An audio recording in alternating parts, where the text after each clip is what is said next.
మీరు నన్ను రెగ్యులర్గా ఫాలో అయ్యే వాళ్ళైతే నేను పెట్టే క్వశ్చన్స్లో మీకు తెలుస్తుంది. నా స్టోరీలో రీసెంట్గా ఒకళ్ళు కాఫీ గురించి రిపీటెడ్గా క్వశ్చన్స్ అడిగారు.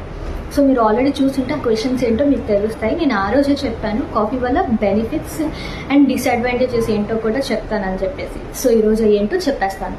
సో ఫస్ట్ బెనిఫిట్స్ గురించి మాట్లాడుకుంటే, కాఫీ తాగటం వల్ల మనకి టైప్ 2 డయాబెటీస్ నుంచి ప్రొటెక్ట్ అవుతారు. అట్లాగే కొన్ని క్యాన్సర్స్ అనేవి వస్తుంటాయి కదా, వాటి నుంచి కూడా కాఫీ ప్రొటెక్ట్ చేస్తుంది.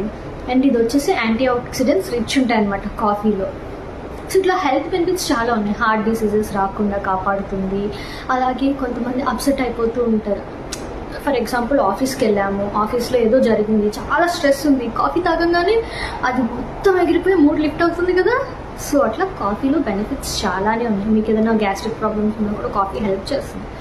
అది లిమిటెడ్గా మోడరేట్గా తీసుకుంటే మాత్రమే. ఒకవేళ మీరు ఎక్కువ క్వాంటిటీలో తీసుకున్నారనుకోండి, దాంట్లో ఉండే డిసడ్వాంటేజెస్ ఏంటి? అది మీ బీపీని, మీ షుగర్ లెవెల్స్ని ఇంక్రీజ్ చేస్తుంది, హార్ట్ డిసీజెస్ని తీసుకొస్తుంది, అలాగే గ్యాస్ట్రిక్ ప్రాబ్లమ్స్ని తీసుకొస్తుంది. అంటే మీకు నాషియా, వామిటింగ్స్ లాంటివి ఉంటాయి. అట్లాగే మీకు కాన్స్టిపేషన్ ప్రాబ్లమ్స్ స్టార్ట్ అవుతాయి, యాంగ్జైటీ లెవెల్స్ ఉంటాయి, స్లీప్ డిస్టర్బెన్సెస్ వస్తాయి, అలాగే డీహైడ్రేట్ కూడా అయిపోతారు. సో మీకు దాహం ఏది ఎక్కువగా తాగుతూ ఉంటే ఇట్లా చాలా డిసడ్వాంటేజెస్ కూడా ఉన్నాయి. సో మీకు ఇప్పుడు బెనిఫిట్స్ అండ్ డిసడ్వాంటేజెస్, అంటే అడ్వాంటేజెస్ అండ్ డిసడ్వాంటేజెస్ వినేసారు కదా.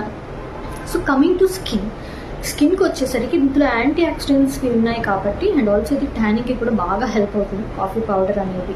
మీరు దీన్ని ఫేస్కి కానీ బాడీకి కానీ బాగా యూస్ చేసుకోవచ్చు. మార్కెట్లో మీరు చూసుకుంటే కొన్ని ప్రొడక్ట్స్లో కాఫీ అనేది ఉంటుంది కంపల్సరీగా. సో ఎట్లా యూస్ చేసుకోవచ్చు అంటే, ఒకవేళ మీరు హెర్బల్గా ట్రై చేయాలనుకుంటే కాఫీ పౌడర్, కొంచెం పసుపు వేసుకుని దాంట్లో పెరుగు, హనీ వేసుకుని దాన్ని ఫేస్ ప్యాక్స్గా వేసుకుంటూ ఉంటారు కొంతమంది. ఇంకొంతమంది స్క్రబ్ ఎట్లా యూస్ చేస్తారంటే, coffee powder and also sugar వేసేసి దాన్ని బాడీ స్క్రబ్గా యూస్ చేస్తుంటారు. ఈ రెండు మీకు ట్యాన్ని రిమూవ్ చేస్తాయి. సో ఇట్లా ఫేస్కి అండ్ ఆల్సో బాడీకి ఈ కాఫీ అనేది హెల్ప్ అవుతుంది. అట్లాగే డిసడ్వాంటేజెస్ కూడా చెప్పాను. సో మీ డౌట్స్ క్లియర్ అయిపోయినాయి కదా. బాయ్.